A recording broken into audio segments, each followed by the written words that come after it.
여러분 안녕하세요. 롱장입니다. 제가 반년 정도 강의를 쉰 적이 있어요. 말씀드렸지만 그런데 요새 와서는 그때 결심하고 정규 강의 13기 하기를 참 잘했다. 왜 그러냐면 몇몇 분들이 이제 야, 네 말대로 돼가고 있는 것 같은데 그래서 다음은 뭐야? 어떤 기회가 있어? 라고 질문을 주세요. 그리고 이제 14기를 요청들을 하셨고요. 그래서 직원분들이랑 좀 상의를 해서 좀 앞당겨서 오늘부터 14기 아래 링크에서 확인이 가능하시고요. 이것도 데드라인이 있어요. 그때까지 신청을 안 해주시면 그 이유는 또 신청이 어렵거든요. 저희가 프로세스가 있기 때문에. 오늘 영상에 앞서서 하나를 말씀드리고 싶은데요. 여러분, 요게 보시면 이제 86년도 이후로 서울 아파트 매매 가격이 이제 실선이고요. 전세 가격이 점선이에요. 근데 이제 보시면은 아파트가 요 정도로 오를 정도면 되게 많이 오르는 거거든요. 막 미쳤다는 얘기가 나올 정도로 쫙 오르죠. 쭉 가다가 쫙 오르죠. 또 한 번 더 올라가요. 이때가 역사에서 제일 많이 올랐을 거예요. 지난 정권이 아니라 이때가 레전드로 전 알고 있습니다만 요 중간 구간을 어떻게 치냐에 따라서 통계가 좀 바뀌어요. 또 한동안 잠잠하다가 또 쫙 올라갑니다. 이 구간은 여러분이 아시죠? 아파트 값이 뭐 4배가 오른 아파트도 있었고 2배는 기본이었죠.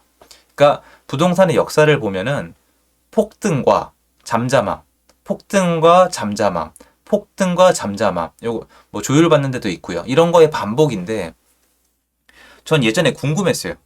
아니 아파트가 올라가면 올라가는데 공부할 때 맨날 나오는 얘기는 이제 물가 상승률 따라간다였거든요. 물가가 오르는 만큼 아파트도 오른다. 그 안에 인건비랑 토지랑 세금이랑 뭐 다 들어가 있으니까 그건 알겠는데 보면은 물가가 오를 때 아파트는 안 오르고다가 물가가 오를 때 아파트는 몇 배가 올라 버리거든요.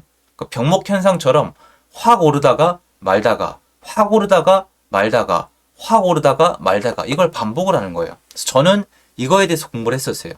도대체 왜 이럴까? 도대체 뭐가 문제일까?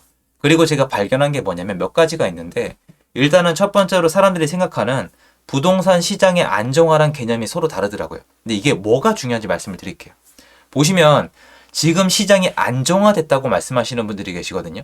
안정화됐다? 근데 문제가 뭐냐면 보세요. 지금 땅이 안 팔려요. 아파트를 지을 땅이 거래가 안 돼요.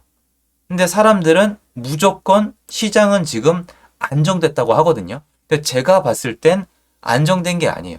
지금 일단 매매 가격이 못 올라가고 있는 거죠. 안 올라가고 있거나 또는 내려가고 있는 거죠. 그런데 아파트 가격이 장기가 못 올라가면 집을 사서 전세를 놓는 사람이 없으니까 집이 나중에 전세가가 올라요. 아무튼 이런 식으로 수급이 서로 안 맞기 시작을 하는데 사람들은 지금이 부동산 안정화라고 믿어요. 제가 봤을 땐 안정돼 있지 않아요. 그런데 지금 가격이 이렇게 내려갈 때 이런 문제들을 해결하려면 어떻게 해야 되냐면 여러분 이게 왜 안 팔리겠어요? 공공택지는 여기가 지금 또렷하거든요.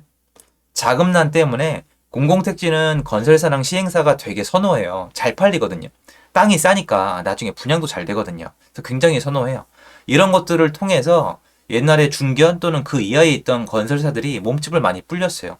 여러분 옛날에 잘 모르다가 정말 요새 유명해졌던 것들이 보면은 뭐 호반건설 아니면 중흥 S클래스, 뭐 한양수자인, 풍경채 이런 거 있잖아요. 예전에 비해서 네임이 많이 올라왔다고 저는 생각을 하거든요. 근데 이런 애들이 요새 사업 잘못했다가 망할 수가 있으니까 안 한단 말이에요. 그럼 나중에 아파트 공급이 안 된단 말이에요. 그러면 얘네를 해결하려면 어떻게 해야 될까요? 미분양부터 해소해야 돼요. 여러분 미분양 해소해 주세요가 아니라 역사적으로 예전에 미분양을 해소한 이유가 뭐냐면 미분양을 해소하지 않으면은 앞으로 일정 기간 동안에 이게 아파트가 지어지질 않아요. 그런데 많은 분들이 오해하는 것과 달리 공부를 해보시면은 아파트를 건설하는 인허가를 국가에서 할 때 어느 정도 수요가 있을지를 조사를 해요. 정부가 다 맞다는 건 아니에요. 그런데 정부가 꽤 잘 맞췄다는 걸 우리가 인정해야 되는 게 제가 근시일 내에 기억하기로는 한강 신도시나 동탄 신도시 같은 경우에는 일본의 다마 신도시와 비교가 되면서 절대 저렇게 많은 아파트를 다 채울 수 없다는 의견이 너무나 강했기 때문에 걔네 때문에 한국 부동산 시장은 끝났다는 얘기가 어마어마하게 울려 퍼졌었어요. 지금 가보세요. 거의 꽉 찼단 말이에요. 빈집 찾기가 그렇게 쉽지 않아요. 쉽게 얘기해서 얘네가 인허가를 내줄 때는 어느 정도 생각이 있다는 거예요. 근데 문제가 뭐냐? 지금 요런 시기에 아파트가 많이 오른 다음에 요런 시기에 정치적으로 미분양을 해소해주고 주택을 막 짓게 만들려면은 굉장히 정치적으로 부담감이 있단 말이에요. 올라갈 땐 어떻게 해야 돼요? 규제를 한단 말이에요. 또 규제를 하게 되면 어떻게 됩니까? 뭔가 수급에 불균형이 생겨요. 이때도 규제했죠. 이때도 규제했잖아요.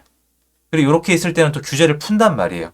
근데 이게 뭔가 이상하다는 걸 느끼셔야 되는 게, 그렇게 되면 차라리 여러분, 차라리 이럴 거면 얘랑 끝선을 이어서 쭉 올라간 게 차라리 더 많은 사람에게 만족감을 줄 수가 있어요. 왜냐면 사고 파는 타이밍에 따라서 누군가 대박이 나고 누군가 쪽박이 난단 말이에요. 이러면 그럼 너무 힘들잖아요.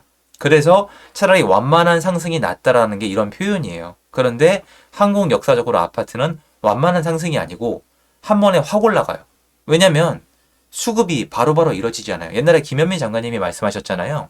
아파트가 빵이라면 밤새서 만들겠다고. 맞아요. 그런데 우리는 지금 벌써 공급에 대해서 뭔가 안 좋은 요소들이 나오고 있고 불안 요소가 나오고 있는데 시장이 안정됐다고 표현하고 있습니다. 또한 제가 현장에 나가보면 시장이 지금 분명히 변했거든요. 변했는데 언론에서 얘기해주는 데가 거의 없어요. 근데 왜 그런지는 알아요. 제가 그 얘기를 하고 있잖아요. 조회수도 안 나오고, 물론 조회수는 별도 얘기인데 그분들 입장에서 지금 대세가 아니니까 조회수도 안 나오고 광고도 안 붙고 욕먹기 딱 좋거든요. 그러니까 얘기 안 해요. 보나마나 또 데이터가 나오고 데이터를 또 이제 서로 만들어가지고 한두 곳에서 올리다가 어디서 조회수가 많이 나오기 시작하면은 다 같이 또 몰려가겠죠. 무슨 말이에요? 언론도 쏠림 현상이 있어요. 왜냐면 언론은 사람들이 관심 있는 것만 집중적으로 다루는데, 전 최근 1년 동안 정말 뼈저리게 느낀 게 언론이 이렇게까지 자극적일 수가 있구나. 그리고 공영방송도 유튜브랑 다를 게 없구나라는 걸 굉장히 많이 느꼈고요. 언론의 힘이 어느 정도로 강한지 다시 한번 공부하는 계기가 됐습니다. 그래서 언론도, 사람들의 심리도, 그리고 국가의 정책도 계속 정말 끓는 물과 얼음물을 왔다 갔다 할 수밖에 없는 채로 만들어 나가는 것 같아요. 그러면 여러분이 지금 시장을 똑바로 봐야 돼요. 내가 이득을 많이 보기 위해선. 이 그래프를 보시면은 이득을 본 사람도 있고 손해를 본 사람도 있어요. 그런데 보시면 이게 이제 보면 이제 전국 여러분 이 수도권이랑 그리고 이제 광역시들을 다 모아놔서 그 매매가랑 전세가랑 전부 다 그냥 때려 넣은 거거든요. 근데 잘 보시면 어쨌건 우상향했다는 게 보이실 거예요. 지금 다 들어가 있거든요, 여기.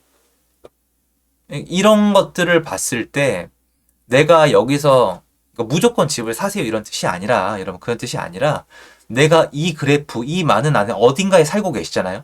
내가 이 안에서 도태되지 않기 위해서는 맞는 결정을 해야 되는데 언론은 그걸 알려주지 않기 때문에 여러분이 현장에 나가서 확인을 하고 내가 공부를 하고 내가 결정을 해야 된다는 거예요. 왜 그러냐면 이게 너무 잔인한 게 이걸 학교에서 안 가르쳐줘요. 대학교에서도 안 가르쳐줘요. 근데 이게 정말 중요하거든요. 지금이야 그런 얘기가 없지만 여러분 지난 정권 5년을 생각해 보시면은 이런 얘기가 팽배했어요. 직장 생활 잘하는 것보다 재테크하는 게 더 중요하다는 얘기가 팽배했고 지금은 다시 그 얘기가 들어간 것 뿐이에요. 이런 걸 보시다시피 상승할 때 사람들은 몰려들어요. 그런데 상승하기 전에 어떤 모습인지, 그리고 지금 시장이 어디쯤 와 있는지는 사람들이 그냥 지금 분위기에 편승할 뿐이에요. 지금 유튜브나 기사를 찾아보시면 대부분의 사람들이, 대부분의 전문가가 22년도 말에 안 좋았던 분위기에 편승해서 앞으로 계속 안 좋을 거예요라고 얘기를 합니다. 왜냐면 그게 훨씬 더 합리적으로 들리거든요. 그런데 지금 그분들이 현장에 안 나가보고 있다는 게 제가 봤을 땐 티가 너무 많이 나거든요. 그리고 지금 이 시장을 보고 또 데드캣 바운스라고 말씀하실 건데 그건 아무도 모르겠죠. 근데 제가 봤을 때는 데드캣 바운스가 아닙니다. 제가 알고 있는 지식을 다 합치면 지금 시장이 데드캣 바운스로 나올 수 있는 가능성이 높지가 않아요.